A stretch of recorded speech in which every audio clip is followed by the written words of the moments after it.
Exhortación Apostólica Amoris Laetitia del Santo Padre Francisco. Número 134.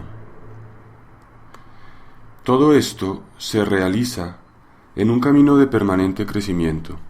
Esta forma tan particular de amor que es el matrimonio está llamada a una constante maduración, porque hay que aplicarle siempre aquello que Santo Tomás de Aquino decía de la caridad.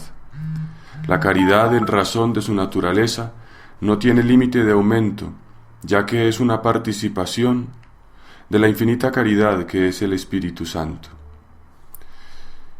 Tampoco por parte del sujeto se le puede prefijar un límite, porque al crecer la caridad, sobrecrece también la capacidad para un aumento superior. San Pablo exhortaba, y con fuerza, que el Señor os haga progresar y sobreabundar en el amor de unos con otros. Y añade, en cuanto al amor mutuo, os exhortamos, hermanos, a que sigáis progresando más y más. Más y más. El amor matrimonial no se cuida ante todo hablando de la indisolubilidad como una obligación, o repitiendo una doctrina, sino afianzándolo gracias a un crecimiento constante bajo el impulso de la gracia. El amor que no crece comienza a correr riesgos, y sólo podemos crecer respondiendo a la gracia divina con más actos de amor, con actos de cariño más frecuentes, más intensos, más generosos, más tiernos, más alegres. El marido y la mujer, experimentando el sentido de su unidad y lográndola más plenamente cada día. El don del amor divino que se derrama en los esposos es al mismo tiempo un llamado a un constante desarrollo de ese regalo de la gracia. 135. ¿No hacen bien algunas fantasías sobre un amor idílico y perfecto, privado así de todo estímulo para crecer? Una idea celestial del amor terreno olvida que lo mejor es lo que todavía no ha sido alcanzado, el vino madurado con el tiempo. Como recordaron los obispos de Chile, no existen las familias perfectas que nos propone la propaganda falaz y consumista. En ellas no pasan los años, no existe la enfermedad, el dolor ni la muerte. La propaganda consumista muestra una fantasía que nada tiene que ver con la realidad que debe afrontar, en el día a día, los jefes y jefas de hogar.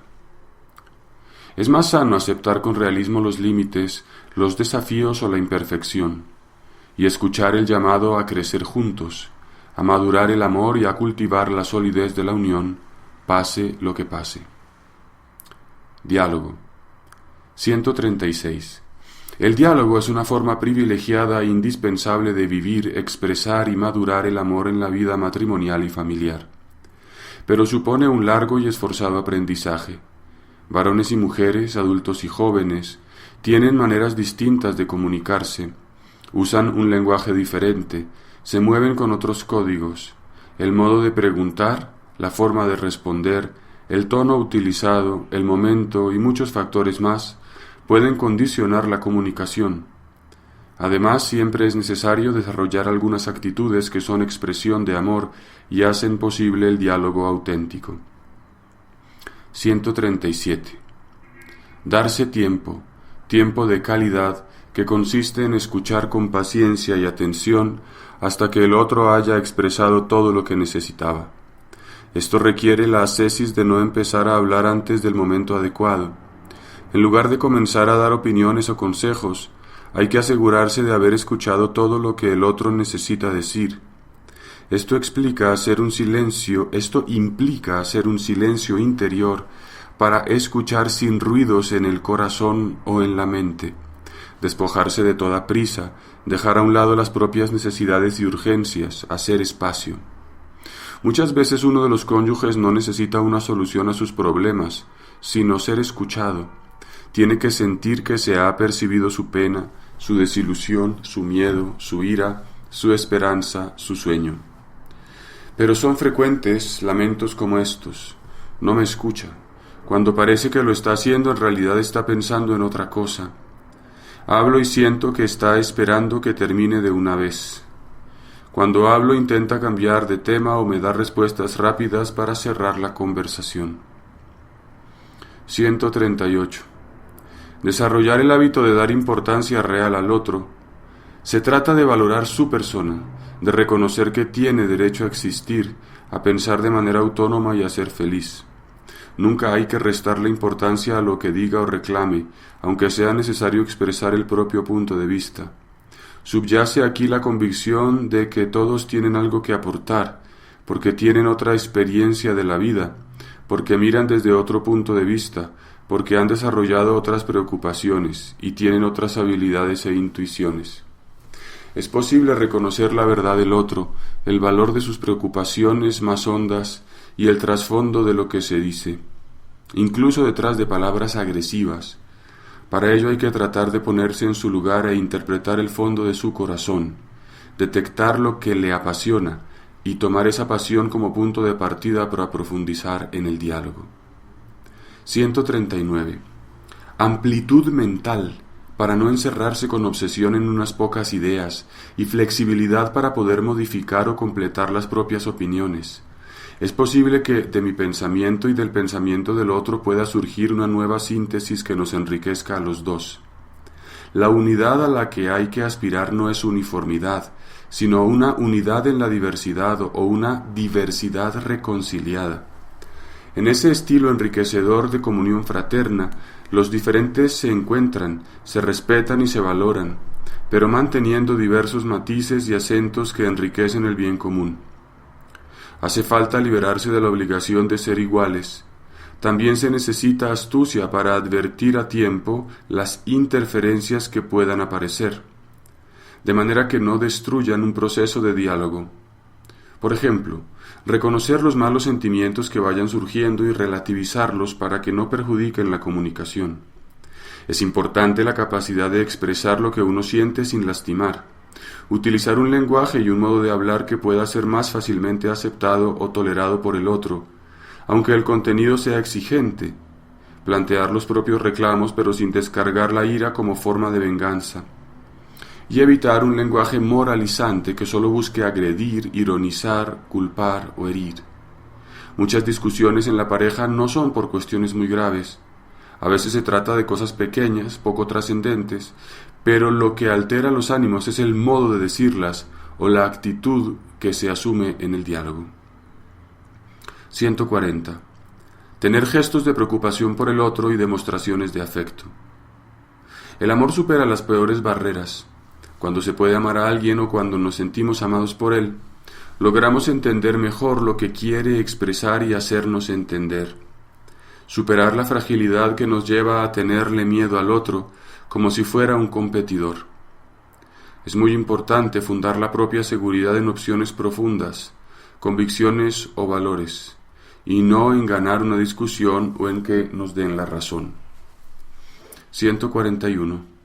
Finalmente, reconozcamos que para que el diálogo valga la pena hay que tener algo que decir, y eso requiere una riqueza interior que se alimenta en la lectura, la reflexión personal, la oración y la apertura a la sociedad. De otro modo, las conversaciones se vuelven aburridas e inconsistentes.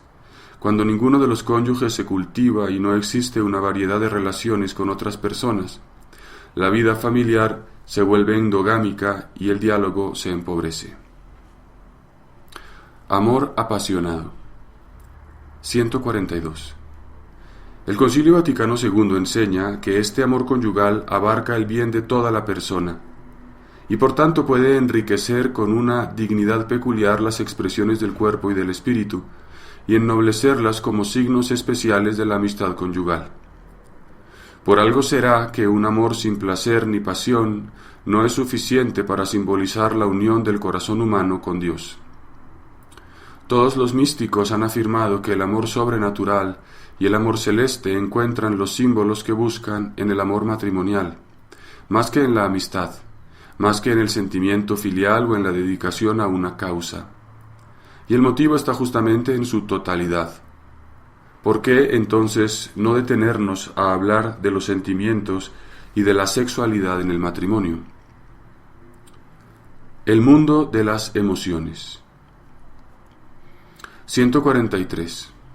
Deseos, sentimientos, emociones, eso que los clásicos llaman pasiones, tienen un lugar importante en el matrimonio. Se producen cuando otro se hace presente y se manifiesta en la propia vida. Es propio de todo ser viviente tender hacia otra cosa, y esta tendencia tiene siempre señales afectivas básicas: el placer o el dolor, la alegría o la pena, la ternura o el temor. Son el presupuesto de la actividad psicológica más elemental. El ser humano es un viviente de esta tierra, y todo lo que hace y busca está cargado de pasiones. 144. Jesús, como verdadero hombre, vivía las cosas con una carga de emotividad. Por eso le dolía el rechazo de Jerusalén, y esta situación le arrancaba lágrimas. También se compadecía ante el sufrimiento de la gente, viendo llorar a los demás, se conmovía y se turbaba, y él mismo lloraba la muerte de un amigo. Estas manifestaciones de su sensibilidad mostraban hasta qué punto su corazón humano estaba abierto a los demás. 145. Experimentar una emoción no es algo moralmente bueno ni malo en sí mismo. Comenzar a sentir deseo o rechazo no es pecaminoso ni reprochable. Lo que es bueno o malo es el acto que uno realice movido o acompañado por una pasión. Pero si los sentimientos son promovidos, buscados, y a causa de ellos cometemos malas acciones, el mal está en la decisión de alimentarlos y en los actos malos que se sigan. En la misma línea, sentir gusto por alguien no significa de por sí que sea un bien. Si con ese gusto yo busco que esa persona se convierta en mi esclava, el sentimiento estará al servicio de mi egoísmo. Creer que somos buenos solo porque sentimos cosas es un tremendo engaño. Hay personas que se sienten capaces de un gran amor solo porque tienen una gran necesidad de afecto, pero no saben luchar por la felicidad de los demás y viven encerrados en sus propios deseos. En ese caso, los sentimientos distraen de los grandes valores y ocultan un egocentrismo que no hace posible cultivar una vida sana y feliz en familia. 146. Por otra parte, si una pasión acompaña al acto libre, puede manifestar la profundidad de esa opción. El amor matrimonial lleva a procurar que toda la vida emotiva se convierta en un bien para la familia y esté al servicio de la vida en común. La madurez llega a una familia cuando la vida emotiva de sus miembros se transforma en una sensibilidad que no domina ni oscurece las grandes opciones y los valores, sino que sigue a su libertad.